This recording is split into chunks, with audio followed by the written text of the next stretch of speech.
Accounts का paper है, partnership के एडजस्टमेंट में कंफ्यूजन हो रही है, समझ नहीं आ रहा कि ये एडजस्टमेंट क्यों और कैसे हुआ, तो आज मैं आपके लिए 11 ऐसे ट्रिकी एडजस्टमेंट ढूंढ के लाया हूं जो कि बोर्ड्स का फेवरेट है। अगर आपने इसको सॉल्व कर लिया तो आपने 15 से 20 मार्क्स सिक्योर कर लिए। तो चलिए देखते हैं कौन से है वो एडजस्टमेंट्स। वीडियो में आगे बढ़ने से पहले आप पहले ये समझ लो कि मैंने जितने भी 11 एडजस्टमेंट है उसको ये 5 पार्ट में डिवाइड किया है, जिसमें पहला बेसिक्स, जितने भी पार्टनरशिप के बेसिक्स एडजस्टमेंट होंगे वो आपको फंडामेंटल्स में मिलेंगे।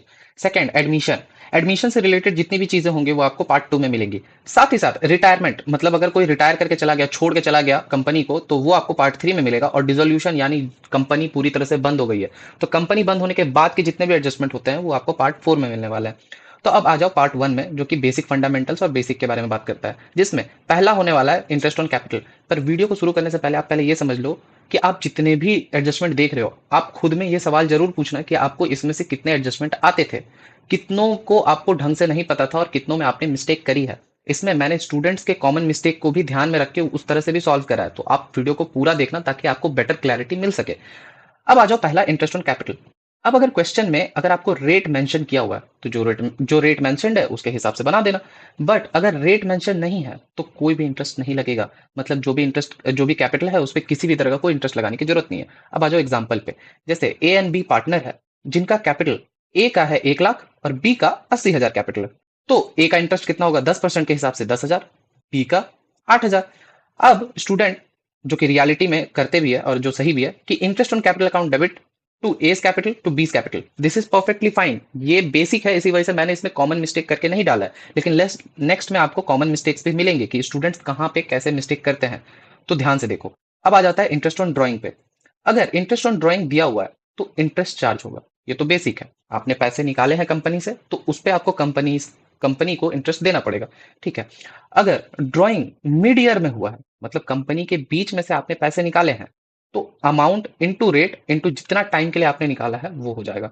जैसे कि अगर 60,000 रुपए अगर आपने ड्राइंग के निकाला है, कितना, कब, मिड ईयर में, साल के बीचों बीच आपने 60,000 रुपया कंपनी से एज अ ड्राइंग निकाला है, जिसका रेट 10% है। तो इंटरेस्ट कितना होगा, 60,000 का 10%, और साल के बीच में निकाला है तो 6/12, टोटल कितना होगा, 3,000।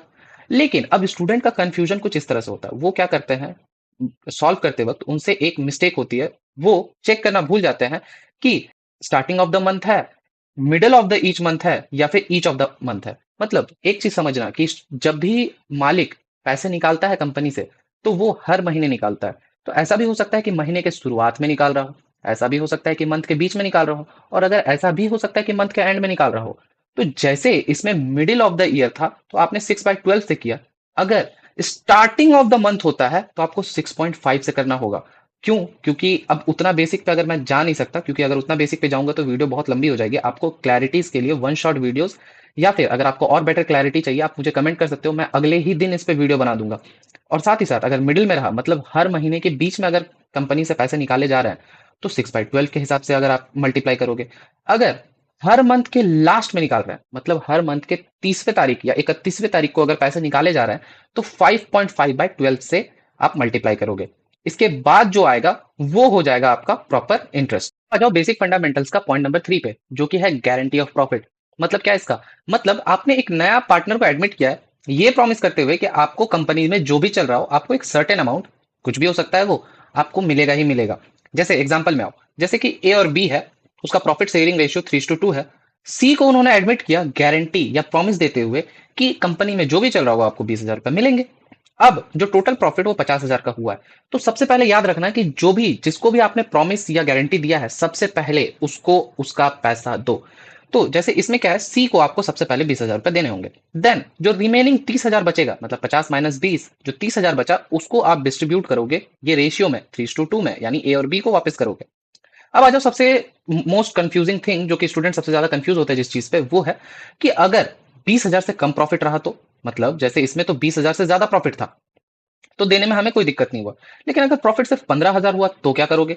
अगर प्रॉफिट कम रहा तो उसको कहते हैं हम लोग डेफिसिट। तो डेफिसिट जो भी होता है, तो स्टूडेंट यहाँ पे कॉमन मिस्टेक क्या करते हैं कि जो डेफिसिट हुआ, यानी 15,000 का प्रॉफिट है, 20,000 हमको देना है, तो जो 5,000 है उसको एज अ लॉस ए और बी दोनों को बांट देते हैं।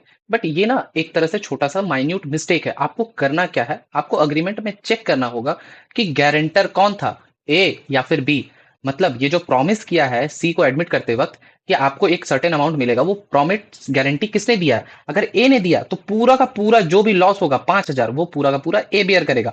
अगर बी ने दिया है तो बी बियर करेगा। दोनों को इक्वली मत बांट देना अनलेस एंड अनटिल अग्रीमेंट में कुछ भी मेंशन ना हो। आ जाओ पार्ट 2 जो कि एडमिशन से रिलेटेड है। इसका पहला पॉइंट होने वाला है सैक्रिफाइसिंग रेशियो यानी एडजस्टमेंट नंबर 4। अब इसका फॉर्मूला क्या होता है? Old ratio minus new ratio. आ गया सैक्रिफाइसिंग रेशियो। अच्छा, सैक्रिफाइसिंग रेशियो का मतलब क्या होता है? मतलब एग्जिस्टिंग दो पार्टनर्स है ए एंड बी जिनका 3:2 का रेशियो है। अब सी एडमिट होता है, नया पार्टनर एडमिट होता है, जिसके बाद ये जो 3:2 का रेशियो था वो चेंज हो जाएगा, जो कि होता है 2:2:1। अब 3:2 से 2:2:1 होने में कुछ चेंजेस हुए, कुछ फर्क हुआ है। ऐसा भी हो सकता है कि जो एग्जिस्टेंस पार्टनर पार्टनर जो है, मतलब जो पार्टनर पहले से एग्जिस्ट कर रहा है, उनका रेशियो बढ़ गया।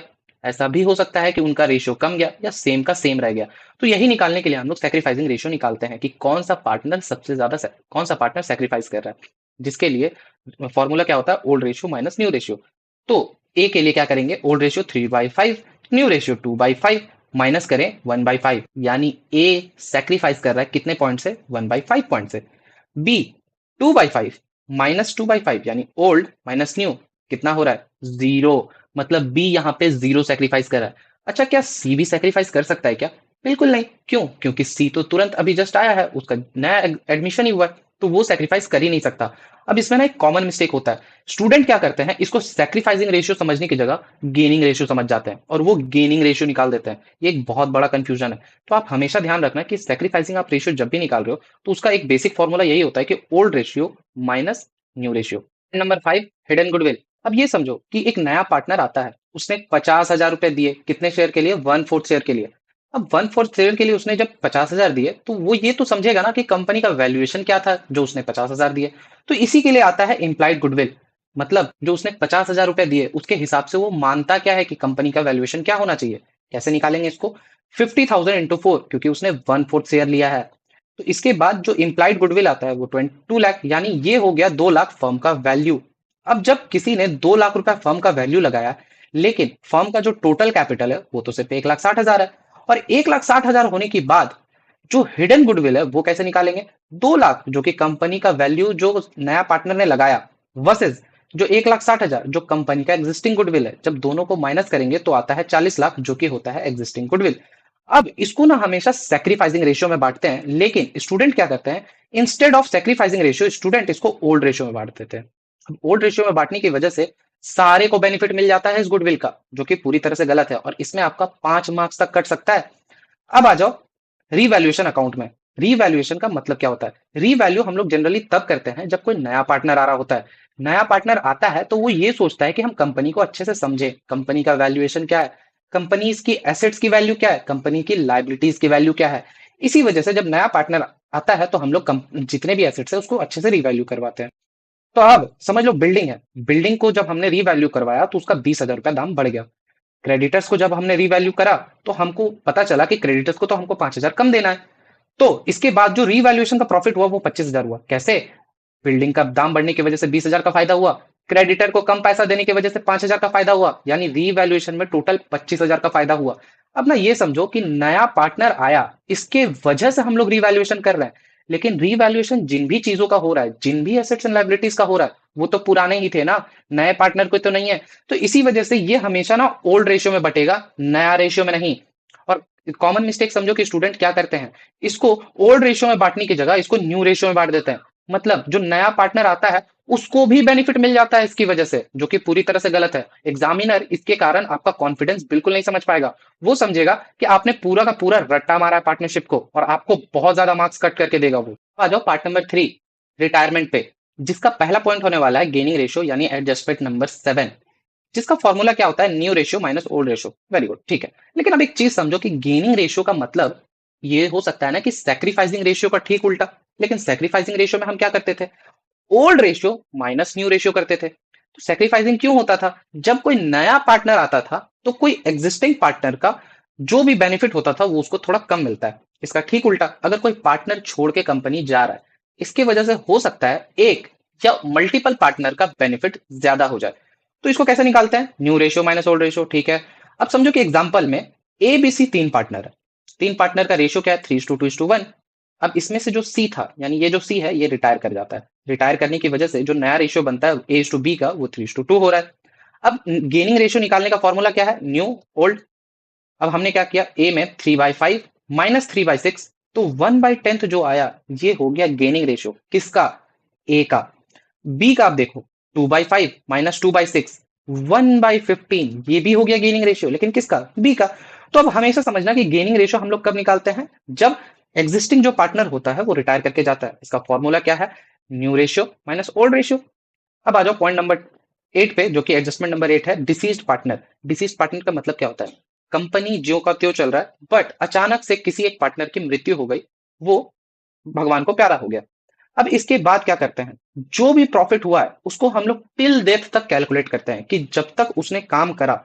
सपोज इसमें क्या था, इसको ना पहले ये समझ लो कि इसको बनाने का दो फॉर्मूला या दो सिस्टम होता है। वो होता है टाइम बेसिस पहला, और दूसरा होता है सेल्स मेथड। आपके बोर्ड एग्जाम के हिसाब से सबसे इंपॉर्टेंट सेल्स मेथड है इस बार की।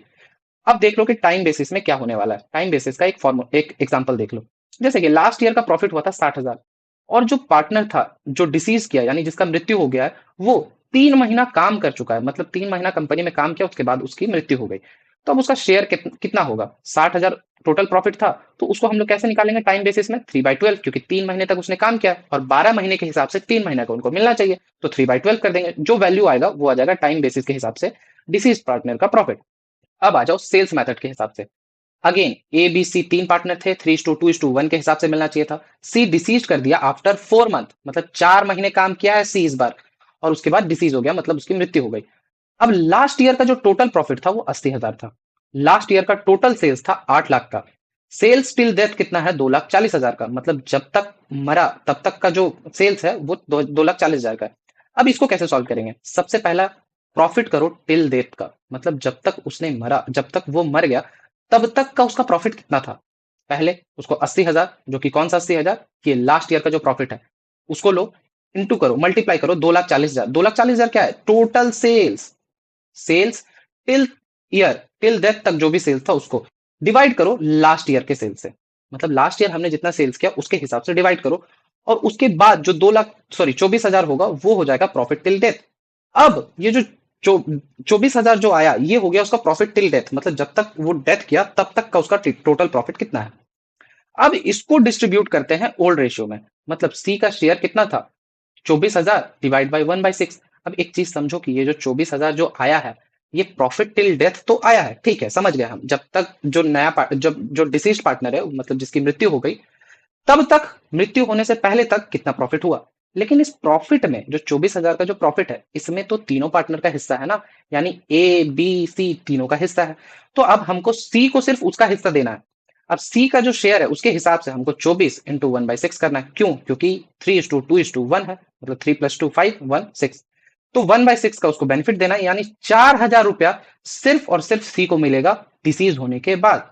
लेकिन कॉमन कंफ्यूजन और कॉमन मिस्टेक क्या करते हैं स्टूडेंट, उसको ओल्ड रेशियो में ही बांट बांट देते हैं, instead of, sorry, old ratio में बांटने की जगह वो क्या करते हैं, गेनिंग रेशियो में बांट देते हैं।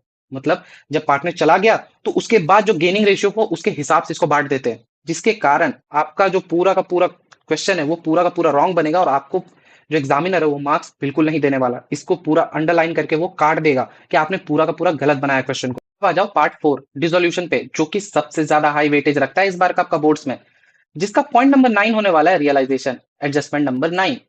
अब ना स्टूडेंट का मोस्ट कॉमन कंफ्यूजन है जो कि हो जाते हैं उस चीज पे, कि रियलाइजेशन और रीवैल्यूएशन में क्या डिफरेंस है, क्या मतलब होता है इन दोनों का।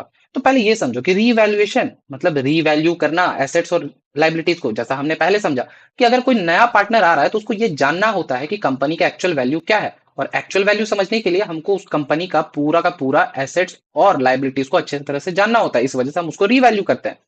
रियलाइजेशन का मतलब होता है रियल सेल।